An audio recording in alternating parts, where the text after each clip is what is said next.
Yo, hey, this shit easy, nigga. Hey, all I'm talking about, nigga, I'm still out here trying to get it. Contender Regime Boxing, checking back in with y'all, man. What's good?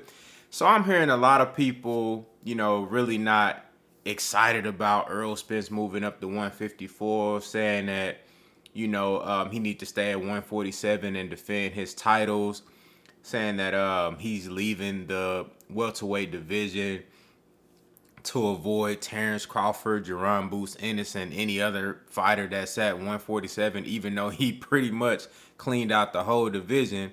Keith Thurman and Terrence Crawford are only two guys really left from his era that he would need to fight. But, and, of course, there's reports that he's planning to fight Keith Thurman at 154. But let me tell you like this. Look, Errol Spence is supposed to move up to 154. He's supposed to be in that division. You dig what I'm saying? What Errol Spence is doing right now is essentially putting the power in his own hands. And he putting pressure on these motherfuckers who claim that they want to fight.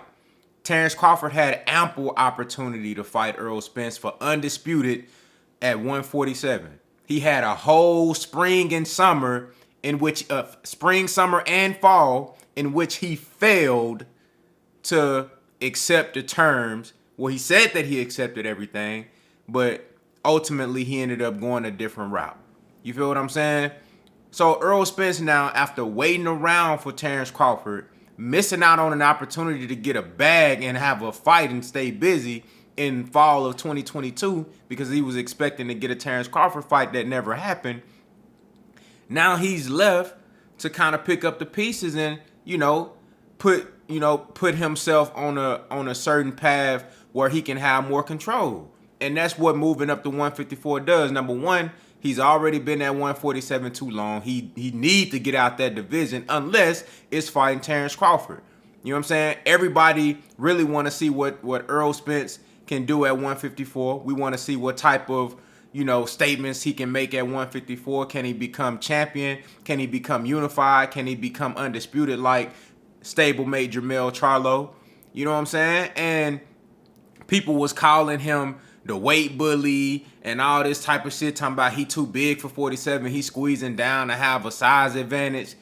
All these things are positive reasons why he should move up to 154, but motherfuckers still complaining.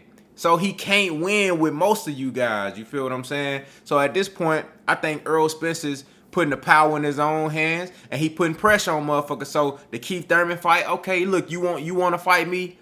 You saying that you, after all this time, you really want to fight me? Bet. Well, I'm going to bring your ass to 154. It's going to be easier for you to make weight. I know you've been out the ring for over a year. You know what I'm saying? So you can get your thick neck ass in the ring. You can go to 154, and you ain't got to worry about cutting down to 47. And you going to get a bag. I'm going to get a bag, but my titles ain't finna be on the line for you. You feel what I'm saying? Yeah, I'm putting the power in my own hands. Terrence Crawford, I'm cool with staying at 154. I'm comfortable at this weight. But if you want that smoke, I'll come down to 147 one last time for you for Undisputed. You know what I'm saying? Or you can bring your ass up to 154. Either way, the power's in Errol Spence Jr.'s hands.